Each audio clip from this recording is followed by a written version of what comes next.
Hello and welcome to our lesson on cubic equations.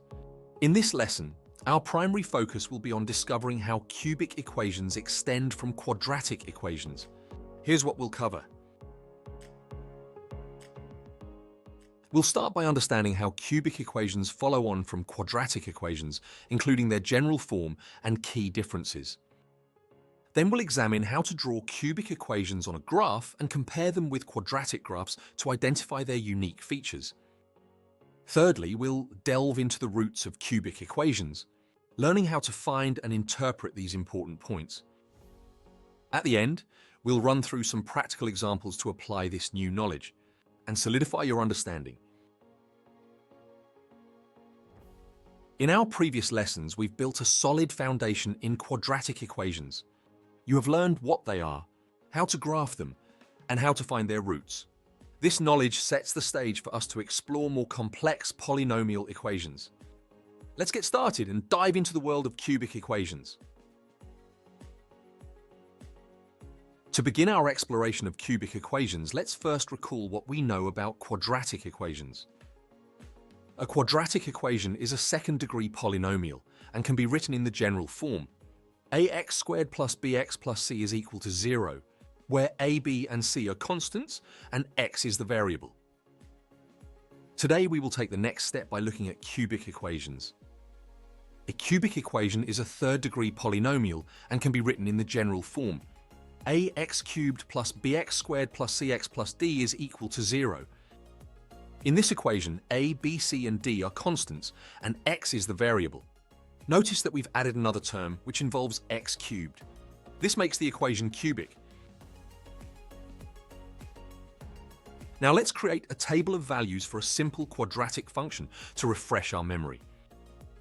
Consider the quadratic function f of x is equal to x squared minus 4. We can construct a table of values like this. When x is equal to minus 3, f of x is equal to 5. When x is equal to minus 2, f of x is equal to 0. When x is equal to minus 1, f of x is equal to minus 3. When x is equal to 0, f of x is equal to minus 4. When x is equal to 1, f of x is equal to minus 3. When x is equal to 2, f of x is equal to 0.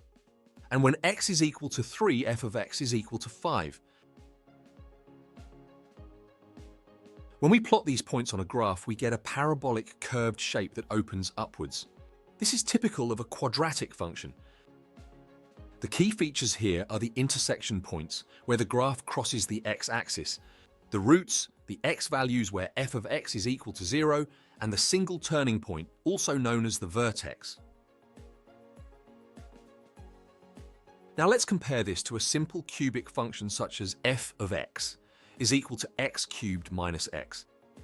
We can construct a similar table of values. When x equals minus 2, f of x is equal to minus 6. When x equals minus 1, f of x is equal to 0. When x equals 0, f of x is equal to 0. When x equals 1, f of x is equal to 0. And when x equals 2, f of x is equal to 6.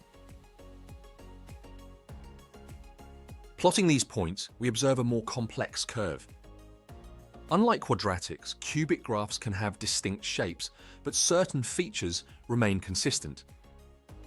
Firstly, let's focus on intersections. Just like quadratics, cubic equations intersect the axes.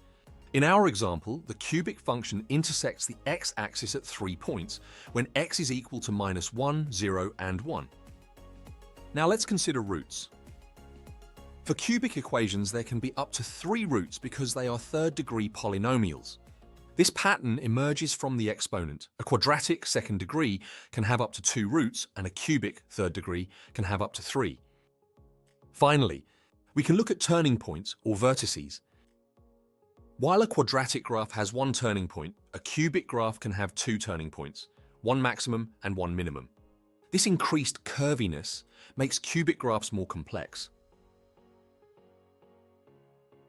Drawing cubic graphs involves finding these crucial points, the intercepts, roots, and the vertices.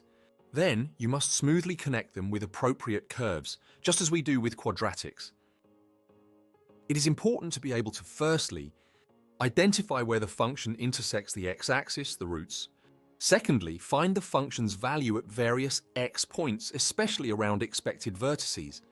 And finally, sketch smooth curves that transition through these points.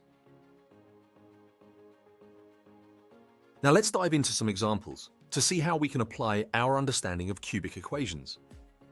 Consider the following cubic equation. Y is equal to x cubed minus 3x squared plus 2x. Let's first find the roots. Step 1 is to set y equal to 0.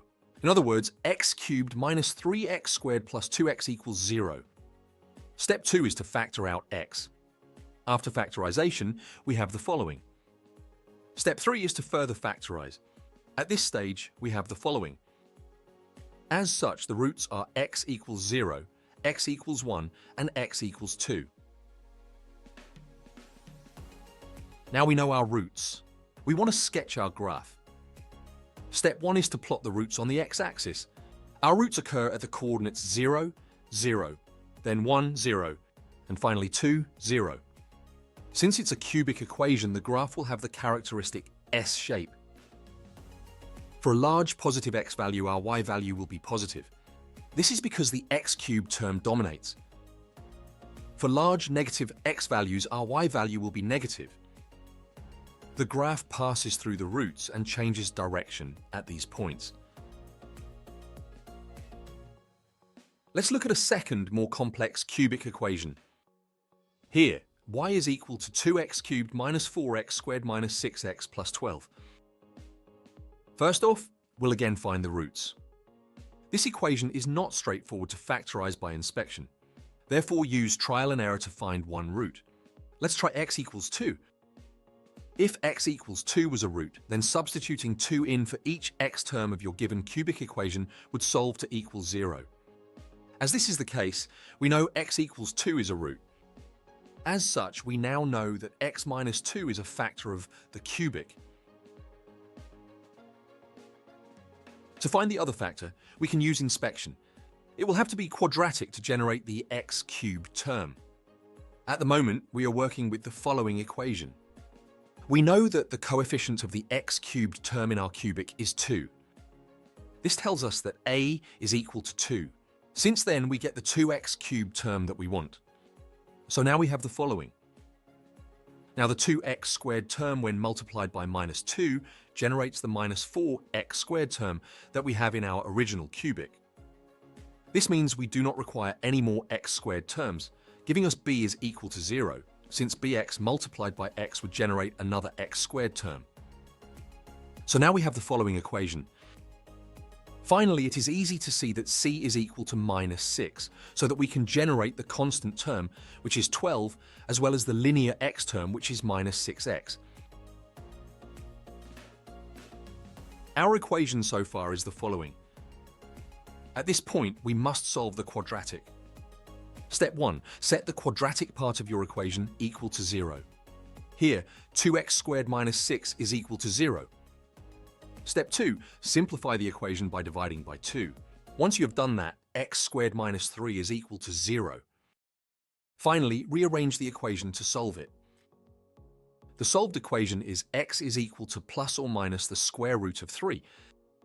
As such, the roots of this complex cubic equation are x equals 2, x equals the square root of 3, and x equals the negative square root of 3. Finally, we must sketch the graph. Once again, the first step is to plot our roots on the x-axis. Here, our roots are 2, 0, root 3, 0, and minus root 3, 0. Again, the graph will have the S-shaped characteristic of cubic equations. For large positive x values, y will be positive, and for large negative x values, y will be negative. Once again, the graph passes through the roots and changes direction at these points. By practicing these examples, you can become more comfortable with finding and interpreting the roots of cubic equations, as well as sketching their graphs. This will help you tackle a variety of GCSE level problems with confidence. In today's lesson, we began by understanding the general form of cubic equations, which include an x cubed term, thus distinguishing them from quadratics. We then compared how to draw cubic graphs by creating tables of values and identifying key features such as intersections, roots, and turning points. We highlighted that cubic equations, being third-degree polynomials, can have up to 3 roots and 2 turning points, resulting in a more complex curve compared to the parabolic shape of quadratic graphs. We discussed that while the algebraic solutions for cubic equations can be intricate, graphically the principles remain similar to those for quadratics. Key strategies for drawing cubic graphs include finding intercepts, evaluating the function at various points, and smoothly connecting these points. Make sure you feel confident with everything covered today and feel free to refer back if needed. Watch the rest of the GCSE Maths course at Sophos Education.